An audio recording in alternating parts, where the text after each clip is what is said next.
Welcome to our channel. If you haven't subscribed yet, subscribe and activate the notification bell so you don't miss any of our spooky stories. I have always been fascinated by old libraries. There is something magical about walking through corridors filled with untold stories, where time seems to have stopped. The New York Public Library was my favorite. Its grand architecture, with marble columns and high ceilings, gave a sense of reverence that I rarely found anywhere else. I used to go there every week, sitting at a table near a large window, where the sunlight would gently stream in, illuminating the pages of the books. The smell of old paper, mixed with the subtle fragrance of polished wood, created a warm and familiar atmosphere. At first, I didn't notice anything unusual. It was just a quiet library where students, writers, and book lovers gathered to seek knowledge or simply enjoy a good novel. But over time, I began to notice small things that left me intrigued.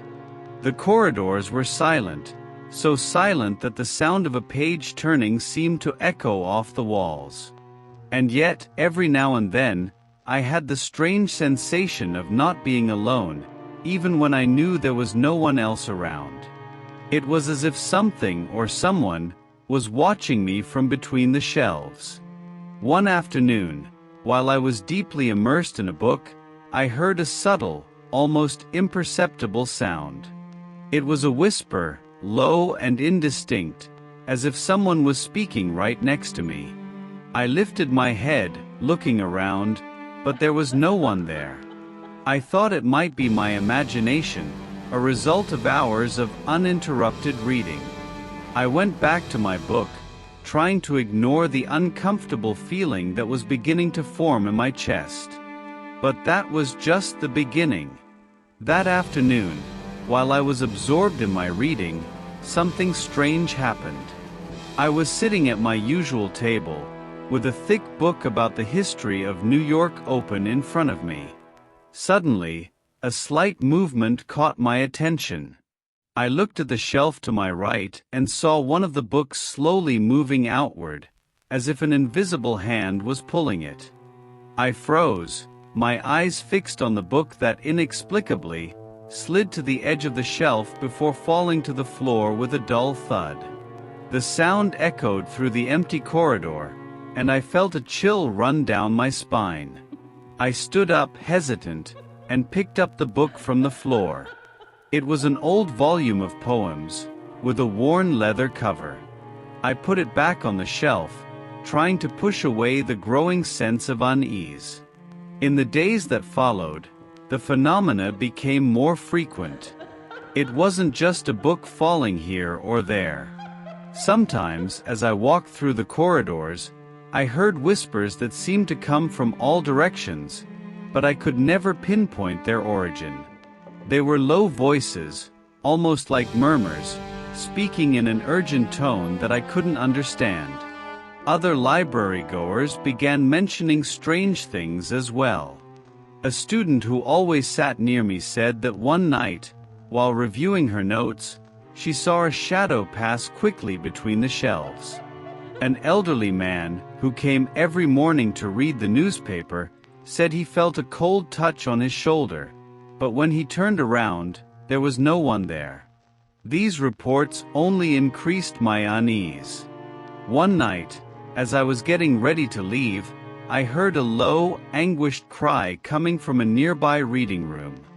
I ran to see if someone needed help, but when I got there, I found the room empty. The lights flickered for a moment, casting dancing shadows on the walls, and then the silence returned, oppressive and heavy. The library, once a tranquil refuge, began to transform into a place of mystery and fear. Something was clearly wrong, and the feeling of being watched, of not being alone, only intensified each day. One night, I decided to stay at the library later than usual. I was determined to understand what was happening. While most of the lights were already off, the study areas remained dimly lit, casting long shadows through the shelves. I was in one of the deepest corridors of the library, surrounded by old and forgotten volumes. Suddenly, a sharp sound broke the silence, the sound of a book falling to the floor once again. This time, I went there without hesitation, adrenaline rushing through my body. I found the book on the floor, open to a specific page. The unease was growing, but I pressed on. As I crouched to pick up the book, I heard the whispers again. This time, they were louder, more distinct. They seemed to form words, but in a language I did not recognize. The whispers came from all directions, enveloping me in a cacophony of spectral voices. I stood up slowly, trying to locate the source, but it was impossible. It was as if the walls themselves were speaking. And then I saw it. A nebulous figure appeared at the end of the corridor. It looked like a man, dressed in antiquated clothing, perhaps from a century ago. He was facing away from me, but there was something deeply unsettling about his presence. When I tried to approach, he turned slowly, revealing a pale, expressionless face, with eyes that seemed empty, like black holes. My heart raced, and I took a step back, shocked by the sight. Before I could react, the figure vanished, dissolving into the air like mist. Fear took hold of me, but there was a part of me that wanted to understand, wanted to confront the unknown. I continued to walk through the corridors, the whispers still accompanying me, now more insistent, almost aggressive. I reached the main reading room, where the tables were arranged in orderly rows. Shadows danced on the walls, and the whispers intensified, forming a wall of sound that seemed to press against me. Suddenly, all the books on the shelves began to tremble, and some were thrown to the floor with force. The lights flickered, plunging the room into a sequence of flashes of darkness and light. It was then that I saw another apparition, this time of a woman in a long, old-fashioned dress. She floated above the floor, moving slowly towards me. Her eyes, unlike the man's, were filled with pain and despair. When she got close enough, her mouth opened, but the sound that came out was a silent scream, an expression of agony that echoed in my mind. I couldn't take it anymore. I ran out of the library, my heart pounding uncontrollably. When I reached the street, the cold New York night enveloped me, but the feeling of terror didn't diminish. Something deep and disturbing was happening in that library, something I could no longer ignore. The next morning, I returned to the library, determined to find a rational explanation for what I had witnessed. The daylight softened the fear a bit, but the feeling of unease persisted. I went straight to the information desk and looked for the oldest librarian I knew, a man named Mr. Collins. He had been at the library for decades, and if anyone knew anything about the strange occurrences, it would be him. I approached Mr. Collins, who was organizing some books. Mr. Collins, I need to talk to you about something strange that's happening here, I began, trying to keep my voice steady. He looked at me with a curious, yet unsurprised, expression. What exactly did you see? He asked, putting the books aside. I told him about the books moving on their own, the whispers, and the apparitions. As I spoke, Mr. Collins' expression grew serious. He sighed deeply before responding. There are stories about this library that date back a long time, he began. Long before you and I were here, it's said that some terrible tragedies occurred. People disappeared, and some were found dead under mysterious circumstances. The building was constructed on the foundations of an old mansion that caught fire, killing several of its residents. I tried to process what he was saying. But these stories, they're just urban legends, right?" He shook his head slowly. "I wish they were. But since I started working here, I've heard similar reports to yours. Books moving, whispers in the shadows, apparitions. I believe there's something more happening here, something we can't explain with just logic." Despite Mr. Collins' words, my mind still sought a rational explanation. Maybe it was just drafts, illusions caused by the dim light, or even bad jokes. I decided to investigate on my own. I spent the next few days researching the library's archives, looking for any mention of the tragedies Mr. Collins had mentioned. I found old newspaper articles talking about disappearances and unexplained deaths in the area where the library now stands. There were even accounts from former librarians who claimed to have seen ghosts or heard voices. Each new discovery increased the tension within me, but I refused to completely believe in the supernatural. Perhaps there was a scientific explanation, something we didn't fully understand yet. But as the phenomena intensified, it became increasingly difficult to maintain that belief. One night, I decided to talk to some of the other library patrons. I asked if they had noticed anything strange. Many admitted to feeling a presence, hearing whispers, or seeing inexplicable movements. Some even reported recurring nightmares after spending long hours in the library. Despite all the evidence, there was still a part of me that refused to accept it. I needed definitive proof, something that couldn't be denied or explained rationally. And it was with this determination that I prepared for one last decisive night in the library, hoping to finally unravel the mystery surrounding it.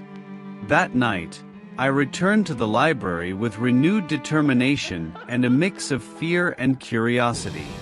I had with me a flashlight, a camera, and a voice recorder. If there was something to be found, I wanted to be prepared to document it.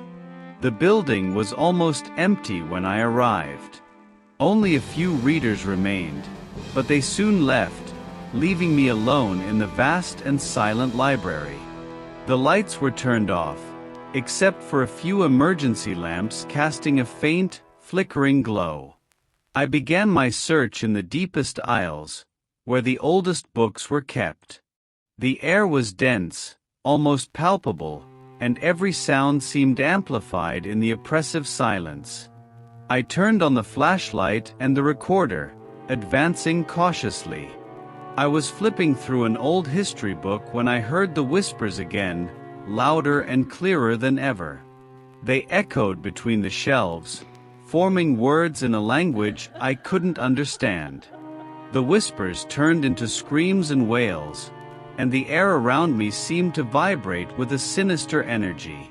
Suddenly, the books on the shelves began to shake violently. Some were thrown to the floor, creating chaos with scattered pages. The light from my flashlight flickered, making it even harder to see what was happening. Then, a figure appeared at the end of the aisle. It was the same woman I had seen before, but now her appearance was even more terrifying. Her eyes were filled with pain and despair, and her mouth moved in a silent scream. She floated towards me, a few inches off the ground. Fear paralyzed me, but I knew I had to do something. I shouted at the apparition, trying to talk to her, but my words were lost in the tumult of screams and whispers around me. The figure came closer, and I could feel an icy chill emanating from her. Then, with a sudden movement, the woman vanished, and in her place appeared the man from before, with his pale face and empty eyes. He advanced quickly, and I felt a crushing pressure on my chest, as if I were being pushed back by an invisible force. I fell to the ground, struggling to breathe. The recorder slipped from my hand, but I continued filming, hoping to capture something. The figure of the man loomed over me, and for a moment, everything seemed to stop. Time, sound, everything was suspended. But then, he dissipated into the air, and the library returned to silence. Panting, I slowly got up, my body trembling with fear. I gathered my equipment and ran to the exit, my heart pounding uncontrollably. I stepped out into the street, where the cold night air enveloped me, but the feeling of terror persisted. Whatever was in that library, I knew it was real. And despite all my attempts to find a rational explanation, I had finally confronted the supernatural in an undeniable way.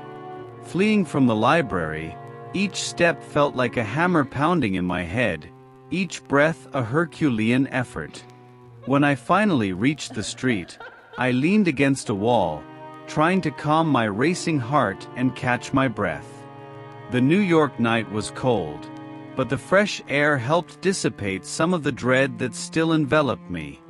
I looked back at the library behind me, its imposing doors closed as if guarding ancient and terrible secrets. The facade, which once seemed welcoming and majestic, now looked like a monument of fear and mystery. My thoughts were a whirlwind, trying to process everything I had witnessed. The figures, the whispers, the moving books. There was no more denying it. Something profoundly supernatural resided in that place. In the days that followed, the experience in the library wouldn't leave my mind. I tried to return to my routine, but it was impossible.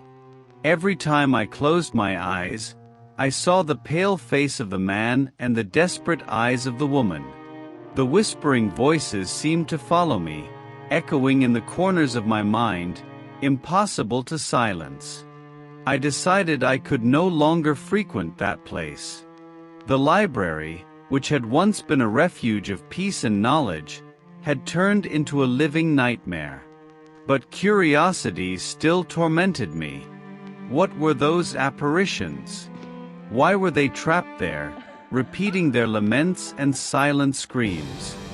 I spoke again with Mr. Collins, looking for some way to end it. He told me more about the ancient tragedies, about the restless souls that might still be trapped among the corridors and shelves. As sometimes the dead do not find peace, he said, with a sad look, and they cling to the places where their lives ended tragically. Those words stayed with me. I began to research more deeply into exorcism rituals and ways to free trapped spirits. But each new discovery only increased my anguish. There were no guarantees, and the idea of returning to the library filled me with terror. Eventually, I decided that the best option was to leave the past behind. Perhaps others would have more success in solving the mystery, but I could no longer risk it. The experience had marked me deeply, and I realized I needed to step away to take care of my sanity. Even today, when I pass near the New York Public Library, I feel a chill. The building stands there, imposing and silent, guarding its dark secrets. Sometimes, I hear stories from others who also felt or saw strange things, and I know I'm not alone. But I have distanced myself from that nightmare, aware that there are things we cannot explain, things we might never completely understand. And as I try to move forward, I know the library will always be there, a silent reminder that the unknown is closer than we imagine.